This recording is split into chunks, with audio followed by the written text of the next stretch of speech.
What's up, Amazons? Welcome back to my channel. If you are new, thanks for joining us. My name is Natalie, and this is my channel, Music to Makeup. So today I am going to be talking about what it's like dating when you have chronic pain or a chronic illness. I'm going to be talking about why it's so much harder than dating if you're healthy, what causes problems in relationships because of chronic pain, and then also some tips if you are someone with a chronic illness and you are trying to date. God bless you. But yeah, some tips to kind of help you navigate your way through it. So if you or someone you know is dealing with a chronic condition and you're interested in hearing about this, then keep on watching. Okay, so I have been dealing with chronic pain since I injured my back in 2014, and coincidentally enough, I have been single since 2015. And yeah, it's definitely not a coincidence that I have been single for the exact amount of time I've been dealing with chronic pain. So right now, my dating life is non-existent. And it's not because I'm not putting myself out there. I mean, I'm not going to lie, I'm definitely not putting myself out there as much as I used to, but not out of fear, out of my physical illness and the limitations it has on my life. So, chronic pain isn't just the physical hurt experienced by the people living with it. It's all that pain takes away from them, including the toll on their most important relationships. So this is not only romantic relationships, this is other relationships as well. I lost my, well, I don't want to say lost because it was mutual. My friendship between my best friend and I of 6 years ended. And my pain and the effect it had on my life was a huge factor in that. Hold on, let me finish this. Okay. Chronic pain has a significant impact on a person's social relationship and can be a key trigger for the development of anxiety, depression, and anger. So research shows that there is a strong relationship between higher levels of social isolation, lower levels of physical function, and pain interference. Pain interference is defined as how well a person living with chronic pain is able to face the challenges of performing daily social and or work-related issues. So I'm an introvert to begin with, so social isolation is kind of our thing. Add chronic pain and depression, which do go hand in hand, on top of that, yeah, it's bad. So some reasons there can be difficulties in relationships when one person has a chronic illness, and some of the reasons are misunderstandings about chronic pain and the toll it takes. Like, the amount of energy it requires for me to work 40 hours, especially in the work I do, is more energy than my body has. So I legit work and then I sleep my days off. I had been talking to someone for a few weeks, really liked them. We had a date planned for Monday, but it was a really rough week at work, and it took a big toll on my body, and I slept for 3 days. And of course, he didn't believe me and stopped talking to me. And that's something, it's not the first time that that's happened. And no matter how much I really did want to go on the date, my body would just not physically allow me to get out of bed. And I had even, I don't like bringing up the subject of my chronic pain too early, but I also want to bring it up because I want to let them know that, hey, if you don't hear from me for a minute, it's not because I'm ignoring you. It's because, the pain takes all the energy that I have, and I'm most likely sleeping. And that was what caused a rift between my best friend and I's relation or friendship. She would text me, and if it's my days off, like, I don't even look at my phone for 2 or 3 days. And I would text her, when I would look at my phone, sometimes it would have been a couple days. And she took it personally. No matter how many times I explained to her the toll that chronic pain takes on me, she still thought I was ignoring her. Even though I told her multiple times, I don't even look at my phone.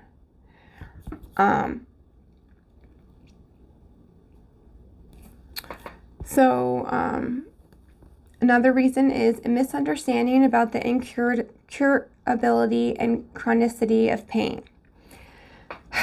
I was talking to another friend the other day because I was, really bummed that I missed the date, and she's like, don't worry, you're not going to be in pain forever. I'm like, that's the definition of chronic pain. And in the 6 years that, oh my God, it's almost 8 years that I've had it, it's only gotten worse. I have moderate arthritis in my back, not to mention herniated discs from L1 to S1, and I'm 36 years old. It's not going to get better. Changes to roles and responsibilities of the person. There are so many things that I had to stop doing.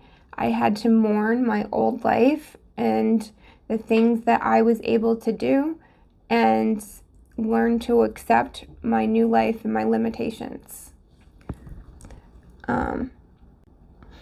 Another reason is changes to the physical, emotional, and mental health and well-being of the person living with pain. Now, like I said, chronic pain and depression go hand in hand. I don't want to get too much into it because I don't want this video to be too long, but and another thing is, when you're in pain all the time, you can be very irritable. And yeah. And, dating has been really frustrating for me because I'll start talking to someone, like them, we'll have a date planned, and then it just seems like I'm either too tired, I can't get out of bed, or something happens. Like, I was talking to someone and I got an fender bender. Now, like, that may be nothing for, a healthy person, but I started bawling, not because I had gotten in an accident, because I knew how bad the pain was going to be the next day. And the next day was when our, date was scheduled, so I had to cancel. We had rescheduled for the next week, and I ended up fracturing my L2 and L3 spinal processes, which took a little over a month to heal. So, we stopped talking, and that's how the majority of my interactions with people have been. And this most recent date I had planned, I did bring it up, and I did, give him a warning, and, he's acting, oh, wow, that's, it's really brave of you to still be working and blah, blah, blah. But then when it came down to it, and, I overextended myself and had to sleep for 3 days, he didn't want to understand that. And I can't blame people for not understanding, because you really can't understand unless you are experiencing it. It's like trying to explain sex to someone who's never had sex. But at least people can try to be understanding. Another factor, or at least I believe, that caused a rift between me and my ex-best friend was, if you see me, I don't look like I'm in chronic pain, but I'm literally an 8 out of 10 right now. I'm about to go get an ice pack to put on my back. It hurts just sitting here, but just taking a deep breath hurts. And whenever I talk to her, how are you? I'm like, in pain. I get nerve ablations every 3 months. So I'd be like, I have a nerve ablation coming up. And I think she thought that I exaggerated how bad my pain was and how much it affected my life. And it's hard when pain is something other people can't see. But that happens quite often.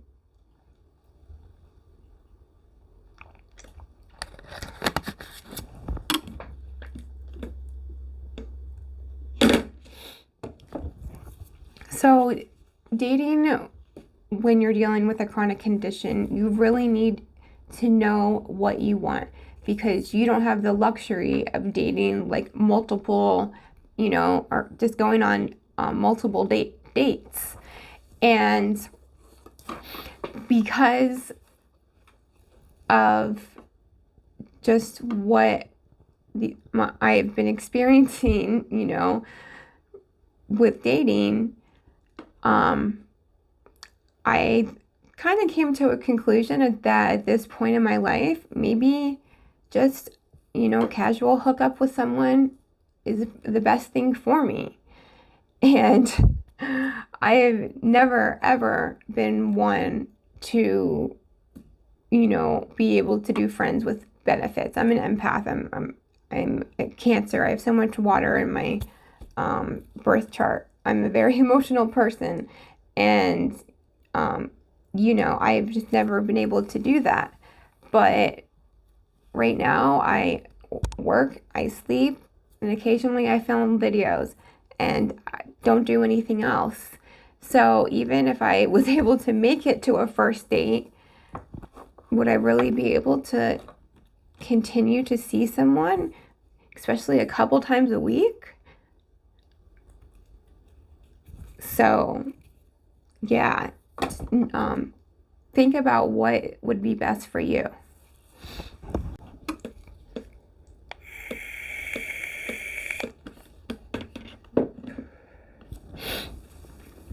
But it can be hard because, you're rejected for an illness, and it can kind of eat away at your self-esteem.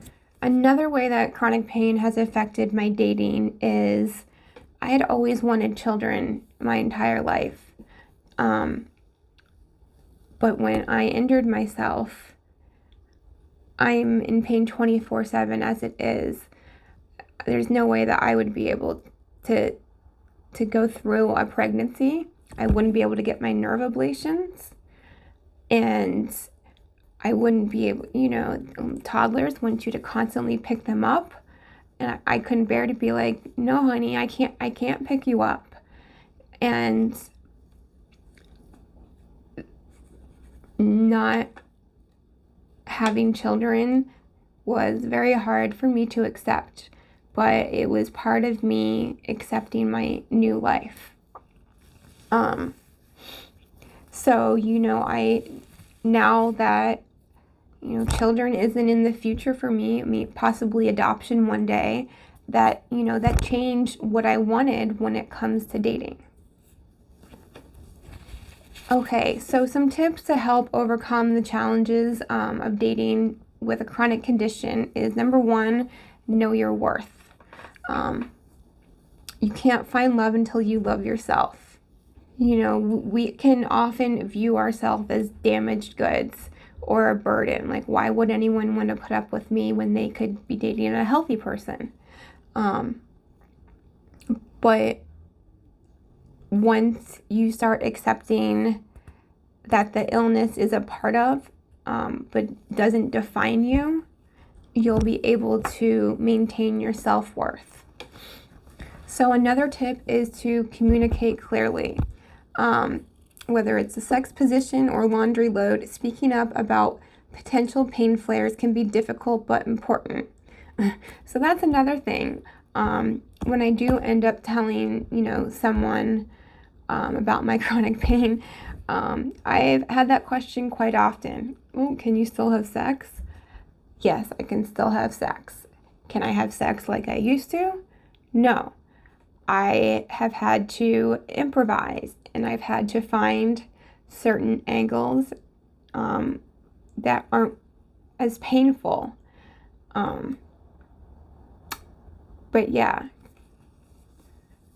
I want to read a section from a book that I think does a very good job of explaining what experiencing chronic pain is like. And it's from a book called "But God, Wouldn't I Be More Useful to You If I Were Healthy?" Okay. Chronic pain took hold, and I crossed the border of health into a parallel universe of sickness.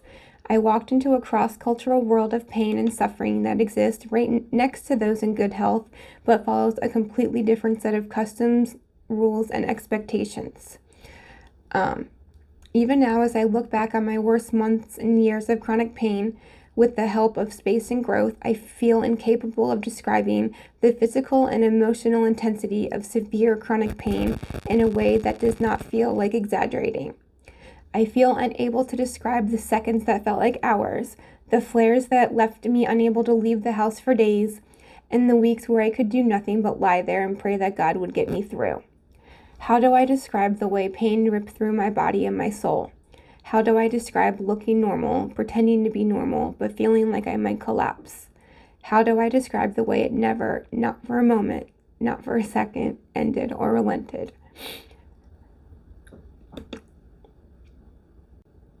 Life felt exceedingly purposeless, and no amount of spinning it around in my head could convince me that lying on the couch in pain was part of building up the kingdom of God.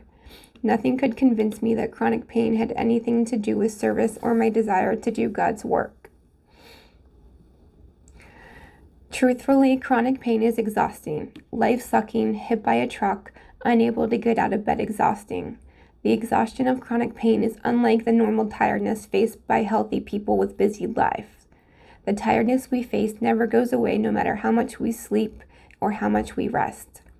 We are so tired and in so much pain, but we live in a busy world that expects people to go, go, go, and the question of how much should I do is on constant play in our minds. Most of us do not have this aspect of chronic pain figured out, as evidenced by the surprising amount of guilt that plagues us when we are forced to stop. We feel guilty that we are no longer able to work like we used to. Not only are others carrying our load of work, but at times they are also burdened with being our caretakers. Setbacks, relapses, and huge flares that last for weeks, months, or even years on end can result when those in chronic pain do not carefully monitor the amount of work, service, and active movement done in a given day or time period. At times, extra pain is a worthwhile cost for extra movement, but other times we look back in regret on activities we accomplished that led to serious health consequences, desiring to take back the decision to push ourselves too far. We feel caught between a rock and a hard place. Too much work leads to flares and relapse. Too much rest leads to feelings of guilt and worthlessness.